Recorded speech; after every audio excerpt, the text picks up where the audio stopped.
let's first begin with the word Brexit. Brexit is a portmanteau of British and exit, and that's fairly simple. It is the withdrawal of the United Kingdom from the European Union. Now, this is scheduled to take place this Friday, the 29th of March 2019 at 11 p.m. UK time. That's about 3 a.m. here in the UAE. Now, that's when the period for negotiating a withdrawal agreement will end unless an extension is agreed. So what is this drama all about, you might be wondering. You've been reading all across the newspapers, watching it on TV. Now, on the 14th of March 2019, the House of Commons voted by a majority of 211 votes for Prime Minister Theresa May to ask the EU for an extension. Now, Brexit follows the referendum that took place on the 23rd of June 2016. That's when 51.9% of the voters chose to leave the EU. So, who voted? Withdrawal has been advocated by a group that's been widely labelled as Eurosceptics. Now, they are both left-wing and right-wing, and it's very safe to say they come from across the political spectrum. Now, let's quickly look at the history. It starts with when the UK joined the European communities in 1973. Now, that was under the Conservative government of Edward Heath. A referendum in 1975 had voted for continued membership back then. However, things began changing in the 1990s with increased opposition to further European integration. Divisions within the Conservative Party led to rebellion over the Maastricht Treaty in 1992. British members of Parliament belonging to the then governing Conservative Party refused to support the government of Prime Minister John Major over the implementation of the Maastricht Treaty, the Treaty on the European Union in the British law. The rebellion had the support of none other than the former Prime Minister Margaret Thatcher and former party chairman Norman Tebbit. Now, did someone say history repeats itself? Well, I'm not saying anything here, but it is for everyone to see. How did it begin all over again now?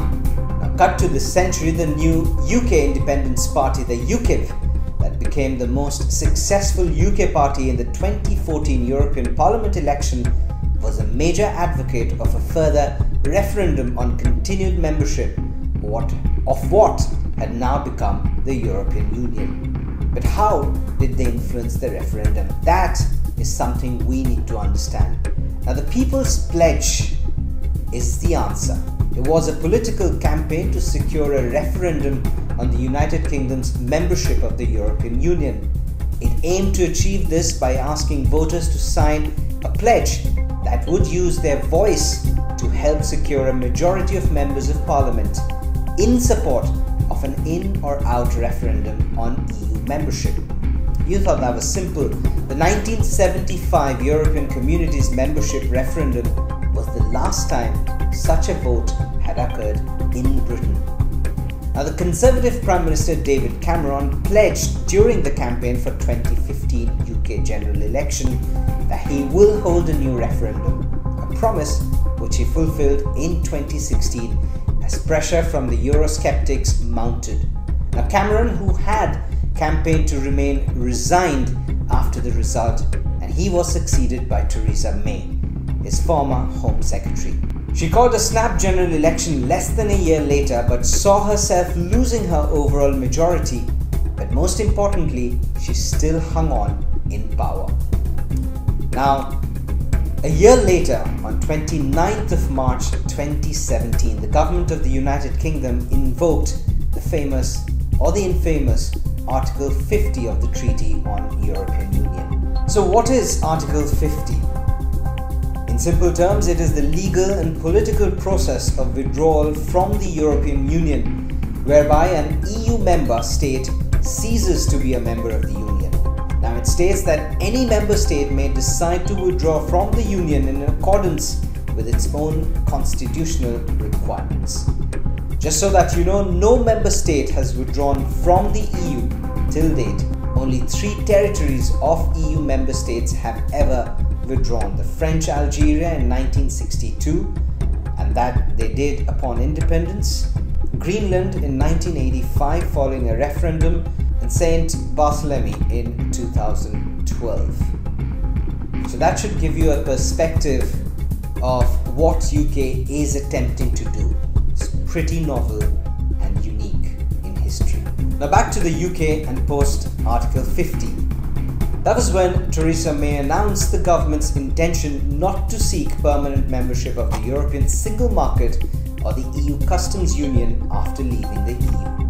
Negotiations with the EU officially began in June 2017 with an aim to complete the withdrawal agreement by October 2018. But this is where everything gets interesting, especially for those in the UK, sometimes a little murky. In November 2018, the draft withdrawal agreement and outlined political declaration, or simply put, the Brexit withdrawal agreement between the UK government and the UK was published. It was endorsed by the leaders of the 27 remaining EU countries and of course the UK government led by Prime Minister Theresa May. But ironically enough, it faced opposition in the UK Parliament, whose approval was absolute necessity for its ratification. On the 15th of January 2019, that's this year, the House of Commons voted 432 to 202 against the deal, the largest parliamentary defeat in history for a sitting UK government. Soon after, a motion of no confidence in Her Majesty's government was tabled by the opposition, which was rejected by 325 votes to 306. The agreement was rejected again on the 12th of March, that's this month, by the House of Commons on a vote of 391 to 242. Now, if you've ever played the game of chess and came across the term stalemate, then I'm guessing you will understand the situation in the UK right now a little more than many others.